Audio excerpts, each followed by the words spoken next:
What's up, everybody in YouTube land, social media land? It's real hot tonight, man. I did some cardio tonight. My metabolism has not stopped running. Yes, I'm in a motorcycle vest.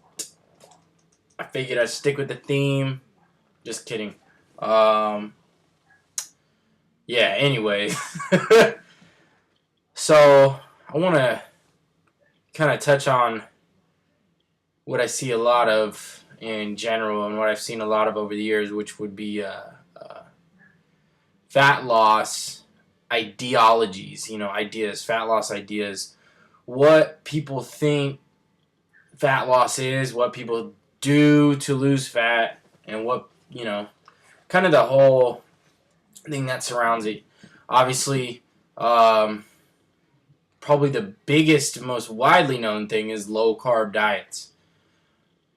That you must go on a low-carb diet in order to lose fat. Another thing is you must do a lot of cardio to lose fat, okay? And I'm going to tell you that is not true at all. Because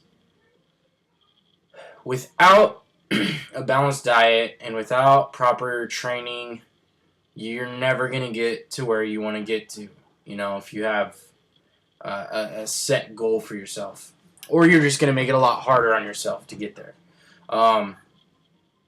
While cutting your carbs out and doing a ton of cardio is going to help you lose weight, you're going to end up being skinny fat.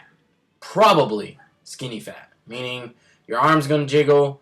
You may be a leaner weight, but your arms are going to jiggle, your legs might jiggle. You're not going to be tight, you're not going to be toned like a lot of people like to use that word. I don't like that word because it's really muscle.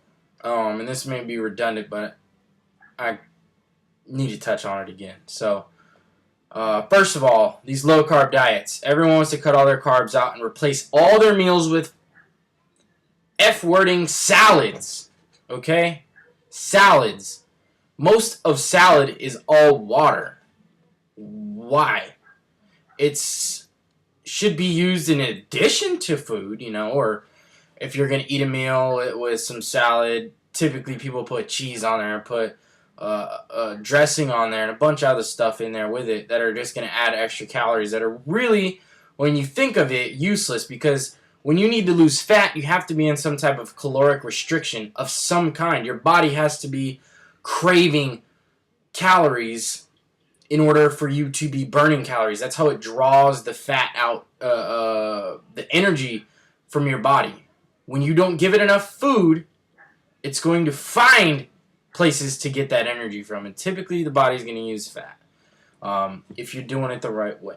It'll use muscle as well if you're not getting enough calories per day, because it needs X amount of energy per day. So, if your body requires 3,000 calories per day, and you're only giving it 1,000 calories per day, your body's going to be like, hey, I need to make up that extra 2. Let's pull from fat and a lot of muscle, because, muscle's a little bit easier to pull from. So, if you put yourself in a deficit of about 1,000 to 500 to 1,000, then, if you need 3,000 calories a day and you're giving your body 2,500 a day, you're going to lose weight that way. You're going to lose fat that way. And that's the way it works, man. There's a lot of science behind it. I'm not going to go into all that because it works in real life. So what's the point? Just ask somebody that's done it before, So these low-carb diets, replacing salads for real food, you want to eat real food. You got to give your body, if you have X amount of calories per day, you have to give it food that it can use to fuel your body. Now, let's talk about what we need to fuel. What kind of fuel do we need to put in and why? Well, everyone trying to lose weight is always typically, a lot of people don't know a lot about this whole thing. They think they do, but they don't know really anything about it, any truths about it. So, everyone likes to do a ton of cardio to lose weight. Yeah, that'll work. But is it the most efficient way to do it? No, it's not the most efficient way to do it. The most efficient way to do it is attacking it from all sides. So we're going to attack it from a hormonal side. We're going to attack it from calorie expenditure side. We're going to attack it from a calorie intake side. We're going to attack it from a metabolic side. And all those things mesh together. So if you're trying to lose body fat, you want to lose body fat, you have to train with weights. You have to. If you do not, don't even bother, really. You have to train with weights. I mean, or do some type of resistance training. If you don't have a gym, get some bands or something, or I don't know, some dumbbells, and figure out a way to do workouts. There's plenty of workout videos everywhere on the internet with home workouts, you know what I mean? But building more muscle, you are going to increase your resting metabolic rate, your basal metabolic rate. Meaning, if you are 130 pounds, or that's a little light. Let's say you know you're a 200-pound dude, whatever, and you know your body requires 3,000 calories per day. Well, if you're at 20% body fat, 20% of that 200 pounds is going to be fat. Your fat doesn't require any energy for really anything. Your muscles require energy because every time you're doing stuff, remember the last video, one of the videos I talked about ATP burning off? I think it was the creatine video. I'm not sure. But your muscles require energy to move. So that means energy is being drawn from your food, from your fat, to fuel your body to move. So the more muscle you have, the more calories you're going to burn at rest. So you have to train with weights. The only way you can support training with weights now we're getting to the nutrition side, is by getting in enough protein, enough amino acids.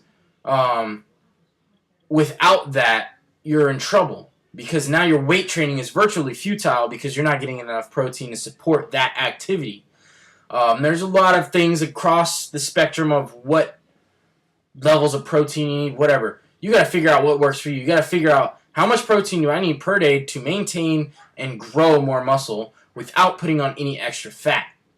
You have to really be in tune with what you're doing. You have to calculate your numbers. Pay attention to what you're putting in your body.